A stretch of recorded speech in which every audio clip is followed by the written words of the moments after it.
Jésus aujourd'hui nous interpelle parce que la question qu'il pose, il la pose à ses disciples et non pas aux gens qu'il croise habituellement dans les villages ou les villes, ou même la montagne où il les convoque de temps à autre. Non, là, cette question, elle le concerne.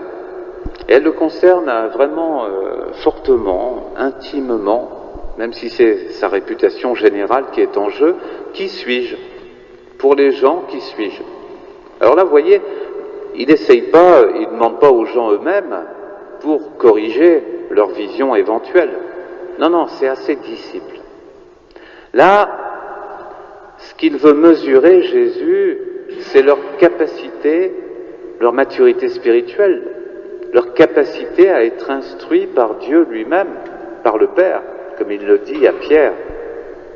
Parce que telle est la voie normale. Alors la modalité, après, on peut se dire, le Père enseigne les disciples directement, d'abord par le Christ, mais il peut le faire par l'Esprit Saint, il peut même le faire par des anges. Mais tout ça, c'est des modalités. Le fait, c'est que quand on est instruit par Dieu, on est instruit par la Trinité, et la modalité particulière, quelle qu'elle soit, importe bien peu. Donc ce qui vient à l'esprit de Pierre, ce qui monte de son cœur, ça vient ni de la chair ni du sang, comme le dit Jésus, contrairement aux hommes qui, eux, reprennent des schémas qui existent déjà, sans pouvoir les actualiser, ces schémas. Il y avait plusieurs schémas pour le Messie, l'interprétation du Messie. Ça pouvait être soit un Messie, soit un prophète qui avait existé dans le passé et qui pouvait revenir. C'était surtout Moïse, en fait, parce que Moïse avait prophétisé qu'un prophète tel que lui reviendrait lorsque les temps seraient accomplis. C'est Jésus, mais Jésus n'est pas la reproduction de Moïse. Les contemporains s'y sont trompés. Ils ont été déçus d'ailleurs, les disciples même, pas les 12, mais ceux qu'il avait sur la montagne et avec lesquels il se dispute en fait à Capharnaüm et qui le quittent à ce moment-là, eux croyaient que c'était Moïse et qu'il allait reproduire tous les gestes et actes de Moïse. Non, c'est pas Moïse. D'autres, on le voit ici, pensent que ça pourrait être un autre prophète du type Jean le Baptiste, Élie ou même Jérémie. Vous voyez, chacun selon son sein, en quelque sorte, interprète la figure du Messie. Alors cette question, elle nous est posée à nous aussi. Finalement, Jésus peut nous demander, elle nous demande, pour vous, il y a pour les gens qui suis-je? Alors tout le monde maintenant par éducation sait bien que le Messie c'est Jésus et que Jésus est la seconde personne de la Trinité. On ne dira plus Jean le Baptiste, on ne dira plus Moïse, on ne dira plus Élie, on ne dira plus Jérémie ou d'autres encore. Mais qu'est-ce qu'on va dire? Jésus ça peut être la béquille dont j'ai besoin, et le pauvre Jésus assimilé à une béquille, on boite avec, on boite pieusement mais on boite. C'est-à-dire la béquille c'est je fais appel à lui quand j'en ai besoin. Quand j'en ai pas besoin, j'oublie même son existence. Jésus, ça peut être un libérateur politique, social. Il y a tout un clergé qui s'est enflammé derrière cette idée dans les années 70. Pire, on pourrait le considérer que c'est Mammon, que c'est celui qui donne la prospérité matérielle. Je crois en toi, mais donne-moi de l'argent, des moyens financiers, etc. Enfin, on pourrait donner des tas d'identités à Jésus, finalement. Ou Jésus, c'est mon copain, c'est mon pote, que sais-je, moi, en fonction, finalement, de toutes les représentations qu'on peut se faire de la divinité. Chacun pourrait très bien, s'il s'écoutait. Nous, on ne s'écoute quand même pas. On vit de la foi. Mais on ne définit pas la foi. Mais si on s'écoutait, on aurait chacun un Jésus très différent. Et donc on pourrait lui donner un nom différent à chaque fois. Alors Jésus nous demande, mais qui suis-je pour vous? Est-ce que je suis vraiment le grand amour de ton cœur, la grande lumière de ton intelligence, de ton esprit? Suis-je la grande porte qui ouvre vers le ciel? Suis-je pour toi ce chemin que tu dois suivre, découvrir d'abord, puis le suivre ensuite? Suis-je la vie en toi et pour toi, et par toi envers tes frères? Suis-je ton tout? Ah, voilà la question d'amour que nous pose Jésus. Et c'est à cette question-là qu'il faut répondre évidemment affirmativement. Oui, tu es mon tout, et sans toi je ne suis plus rien, et je ne veux même ne rien être sans toi.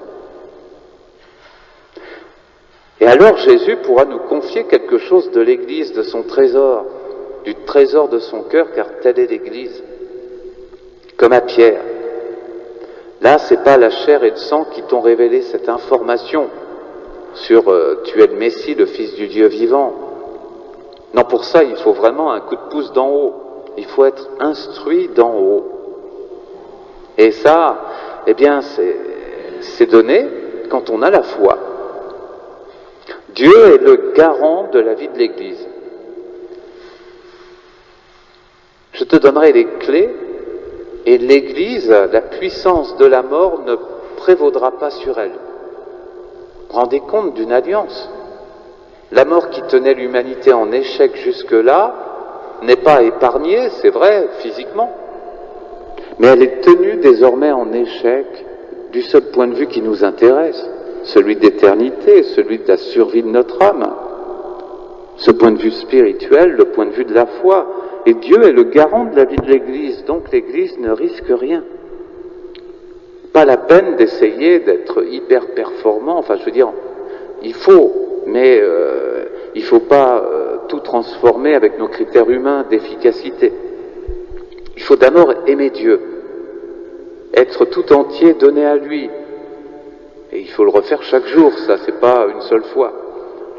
Mais si tous les jours, on renouvelle cet acte de foi, d'espérance et d'amour en lui et pour lui et par lui, alors ça suffit. Nos compétences, elles sont là finalement. Le reste de nos compétences nous ont été données à notre naissance et elles ont grandi avec nous au long des ans. Donc, c'est bien Dieu qui est le garant de la vie de l'Église. Il n'y a pas je ne sais quelle adaptation au monde, de nouvelles cultures à forger, il n'y a rien du tout à faire pour être le garant de la vie de l'Église, parce que ce n'est pas nous qui en sommes garants. Nous profitons de la vie que l'Église nous communique, parce que l'Église, c'est un pont vers l'éternité. C'est incroyable, ça c'est pas, et il n'y a pas de passage automatique. C'est un pont, mais il y a un péage. Il y a des anges qui se tiennent avec une épée flamboyante à l'entrée du pont et ils ne laissent passer que ceux qui portent le sceau du Dieu vivant sur leur front. Les autres, ils portent forcément la marque de la bête, comme dit Saint Jean dans l'Apocalypse. Le signe de l'amour de soi, le signe de l'orgueil, le signe de la révolte, enfin, lui aussi, il porte beaucoup de noms, ce signe-là. C'est pas un passage automatique. Il y a même des théologiens qui ont imaginé que le diable lui-même, à la fin des temps, serait sauvé. Vous voyez que tout serait effacé, Dieu est tellement bon. Eh bien, pas du tout. C'est pas ce que la révélation nous déclare. Elle nous déclare au contraire qu'il y a un péage strict et qu'on ne peut pas le franchir par la force. On ne peut le franchir qu'avec du cœur, qu'avec au cœur l'amour du Seigneur. Et ce pouvoir magnifique a été confié par l'intermédiaire de Pierre et des 12 à l'Église, le pouvoir de lier ou de délier. C'est impressionnant ça, lier ou délier. Dans la première lecture, c'était une clé qui ouvrait ou fermait une porte. Alors là c'est lier ou délier. Quand on lit quelque chose, on établit un contrat. Donc lier, ça veut dire que l'Église attache une âme à Dieu en quelque sorte. Délier, c'est enlever l'engagement, c'est la rendre à elle-même, à sa liberté. Elle n'a plus d'engagement envers Dieu. Et l'Église a ce pouvoir. Par la réconciliation, le sacrement de la réconciliation. Mais pas seulement. Par son enseignement. Par par l'Eucharistie, par tous les sacrements, par le baptême bien sûr, qui introduit à la vie chrétienne, à la vie de la grâce. Oui, par tous ces sacrements, eh bien l'Église attache le salut à chacun d'entre nous. Une sorte de signe qui nous préserve du malheur des ténèbres. Et c'est le seul malheur que nous devrions craindre. Peu importe, c'est pas drôle, hein, mais peu importe la maladie après tout. Peu importe le vieillissement, et celui-là il est inévitable. Peu importe les accidents, peu importe des choses plus graves encore. Ce qui importe, c'est d'être lié à Jésus pour le salut. Voilà ce qui nous importe. Le reste, on le vit jour après jour en fonction de ce que la Providence nous donne, et nous avons le droit, bien sûr, de demander du secours, et n'hésitons pas à le faire. Mais ne faisons pas de Dieu simplement, un Dieu du secours terrestre. Parce que Dieu ne serait pas content si on le limitait à cela, on le transformerait en béquille. Et il n'aime pas ça, c'est assez humiliant quand on est Dieu de se voir transformé en simple béquille. L'Église aussi, et c'est majestueux, avec son pouvoir de lier ou de délier, ça signifie qu'elle est l'interprète de la vérité dans le monde. Il ne faut pas avoir honte de cela, nous sommes les détenteurs de la vérité.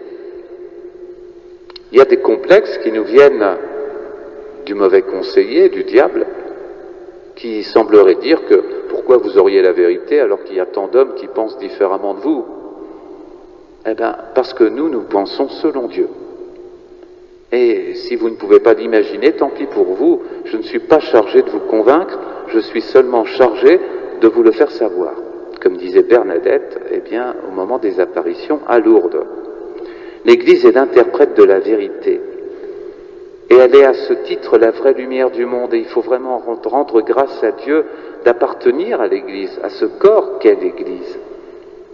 La vérité, elle nous dépasse complètement, elle est incréée, elle est éternelle. On ne peut même pas imaginer son contenu si d'elle-même la vérité ne vient à notre rencontre. Alors elle vient à notre rencontre, d'abord et avant tout par la révélation. Accueillons-la vraiment avec reconnaissance. Enfin, Jésus, après avoir révélé son secret aux apôtres, demande que ce secret soit gardé. Le secret messianique, comme on l'appelle techniquement un peu en théologie. Le secret messianique. Bon, à l'époque de Jésus, on peut comprendre, les gens n'étaient pas préparés, la preuve. Les gens pensaient que Jésus était ou Jean le Baptiste, ou Élie, ou Moïse, ou l'un des prophètes, etc., etc. Donc ils étaient loin d'être préparés à le voir comme fils de Dieu. Mais ça veut dire pour nous, ça a un sens ce secret.